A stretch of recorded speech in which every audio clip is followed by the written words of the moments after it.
Hi, welcome back to Where to Turn, an ongoing series of video messages or short vignettes from Catholic Charities. My name is Brent Morris, and today's topic, since it's spring and since we're thinking about gardens and then new life starting out, today we're going to talk about how to dig the weeds out of your employment garden, particularly interviews. We all have been in interviews, or maybe you've been in an interview and someone's asked a question, and while you know the answer, you kind of have that deer in the headlights look. And if you're not familiar with it, this is the look. Um, yeah, that kind of stammering and stuttering. We think it lasts forever when it's happening to you, but it only lasts for a few seconds at most. But it's very stressful, and it tears down our confidence immediately.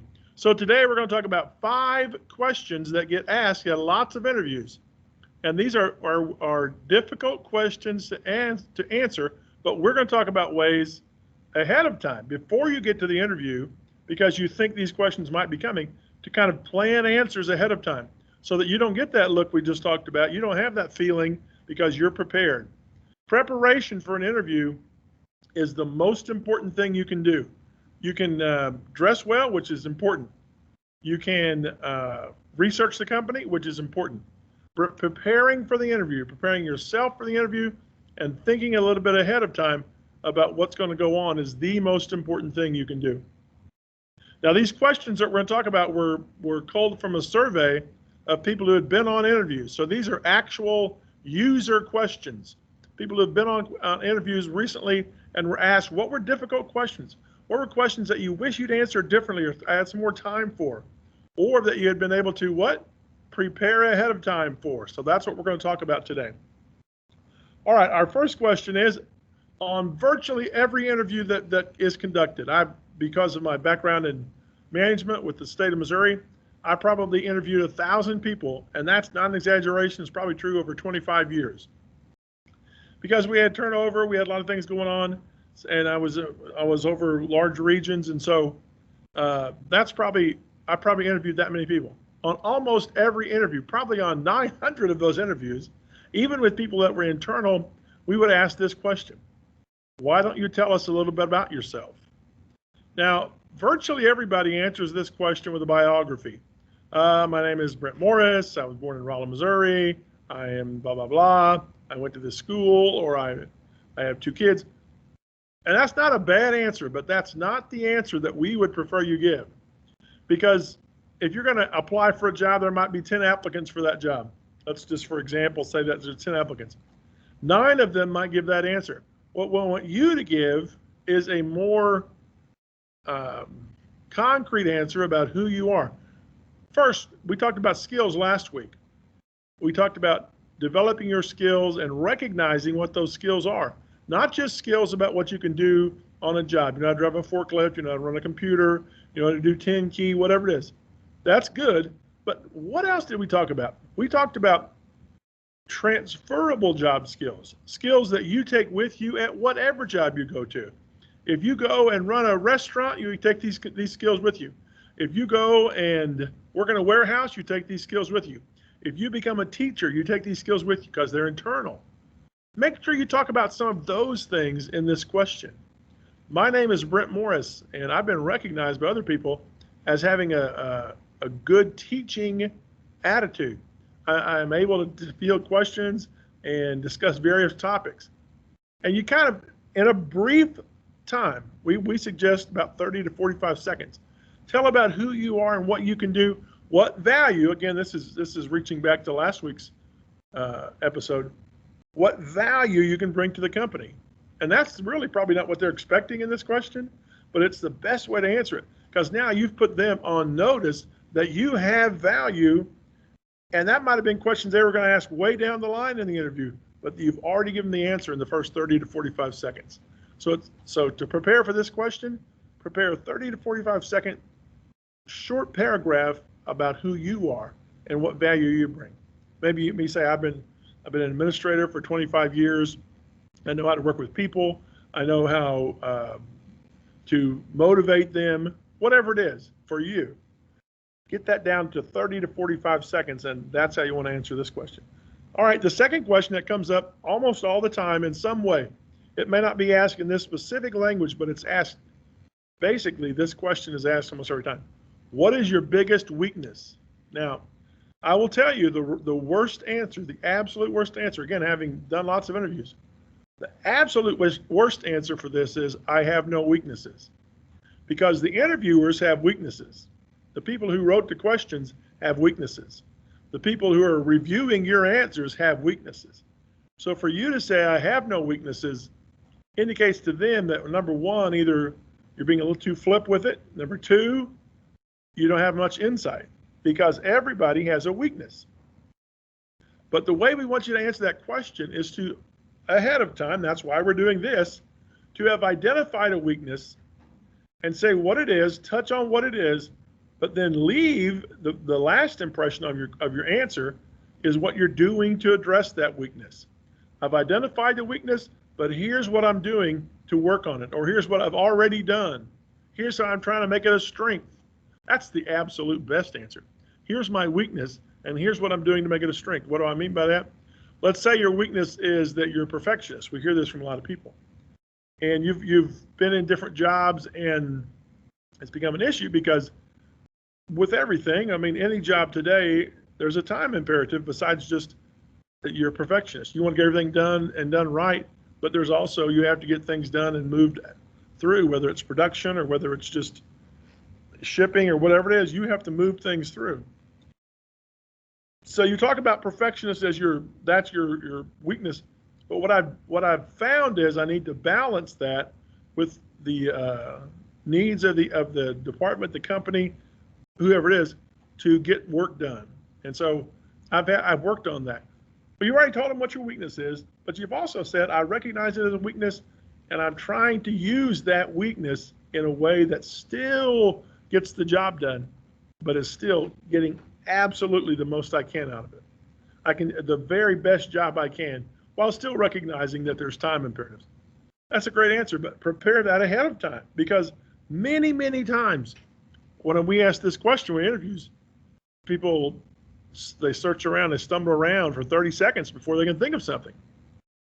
And you're in your head, you're thinking, well, maybe indecisiveness is your weakness. But that's why we're doing this video. That's why you're watching this video. So you will be ahead of the game and you will have this answer prepared. The third question, tell me about a time you didn't get along with your supervisor. Now, don't immediately think in your head, tell me about a time I got fired. No, it's just a time when you disagreed. What's the question behind this question? I think for just a second, pause the video if you want, and think about what's the question behind this question. The question again is, tell me about a time you didn't get along with a supervisor. The question behind that question really is, tell me how you resolve conflict with a supervisor. How do you deal with authority? Authority that may tell you something that you say, I think there might be a better way, or I'm not sure this is exactly what we should do. If what you're being told is within policy, is not unlawful, and nobody's going to get hurt, it's a safe thing to do, then you need to go ahead and do that while, if you need to, explaining how I think there's a better way to do this. But how do you resolve it? How do you deal with those issues is very important to the person that's doing the interviewing on how you're going to get along with people as we go. Last week, we talked about team player, being a team player, being one of the top 3 things that employers look for. Well, this is the question that deals with that. This is the question that's really asking, are you a team player? Are you someone that's going to be a problem when they don't like something they're told? Or are you someone who's going to fly off the handle, or are you going to be someone who can deal with it? Are you going to be someone who will work as a team and discuss what you don't like about it or think you can improve as a team instead of just saying, I won't do it? This is that question. The fourth question, another one that people find very tricky, but if you prepare a little bit, it doesn't have to be. And that is, tell us about a time you made a mistake on your job. Now, if you've worked for any length of time as an adult, you've made a mistake of some sort on your job. again, the wrong answer here is I've never made a mistake on my job. That's very arrogant and unlikely, frankly, that you've never made a mistake on your job. If you've never made a mistake, you've probably never taken a risk. You probably never tried to improve any process. You've never tried to do anything outside of just a very narrow window. And while there's value in never making a mistake, there's also value in saying I've stretched a little bit. I've tried to help with different things. I've tried to do different things. The best answer we ever had on this, I think, in a class probably 3 years ago, we had someone who said they worked at a pallet company. They put pallets together physically with wood and boards up. And their boss had to go from their location to a different location that day. And so he rattled off 7 or 8 things he wanted the employee to do, and then was out before the employee could get much clarification on it. So he tried to remember as best he could those 7 or 8 things. But when the boss returned that later that day, one of the tasks had been done wrong. I don't remember exactly what it was, but one of them had been done wrong. And so the employee took responsibility. The boss was mad about it. You're going to need to fix this, etc. He said, "I'll fix it. I'll stay and get this done. But in the future, so we don't have this happen again, could you write stuff down? Because I couldn't remember everything you said just right off the top of your head. Can we write that down and give me a list?" And the boss said, "Yes, I will do that. That's a reasonable thing." So in that case, the person who was on the job admitted what they had done wrong, and then what was the last impression though? Left, here's what I did to solve that problem. Very much like what's a mistake or a weakness you have. What have I done to solve the problem?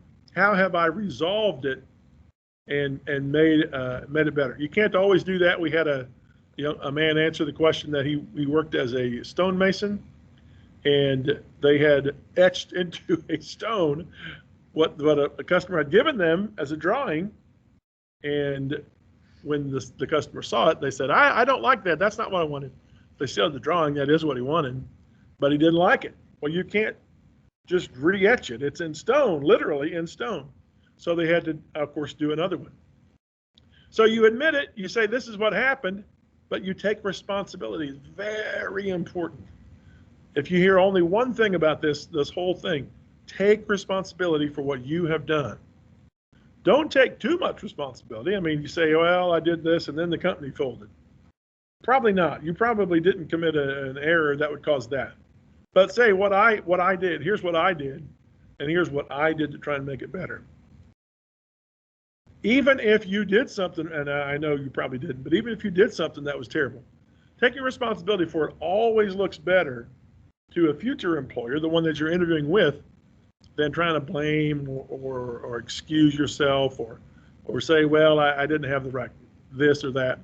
Take responsibility, and then what did I do to make it better? What did I do to try and fix it if there was anything?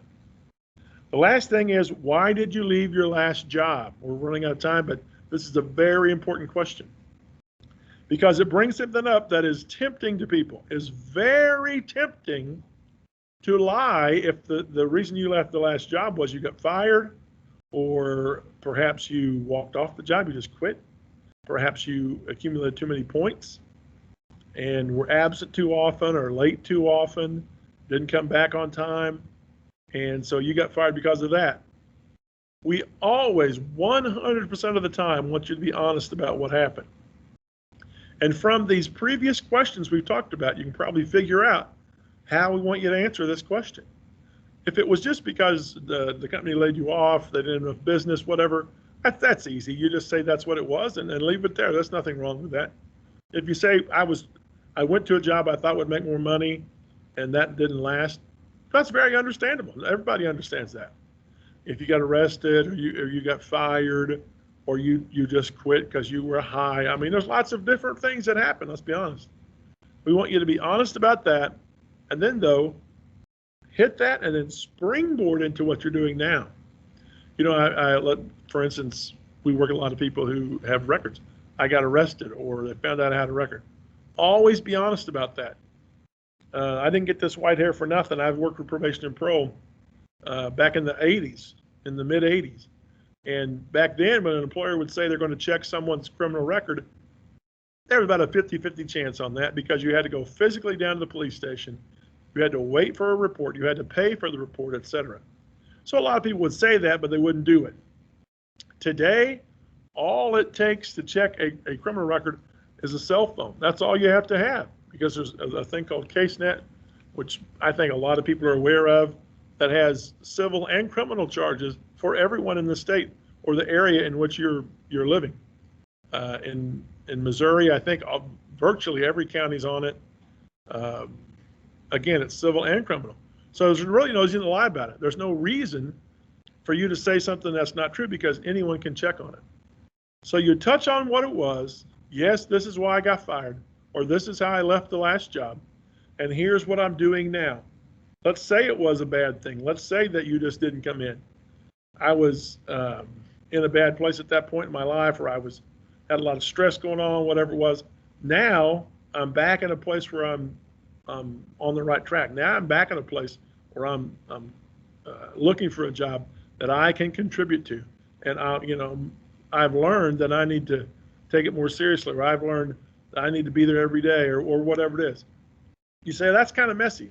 Think about the best way to say it, but always tell the truth. You're never going to get ahead with lying. People will say, well, I lied about it and I got my job.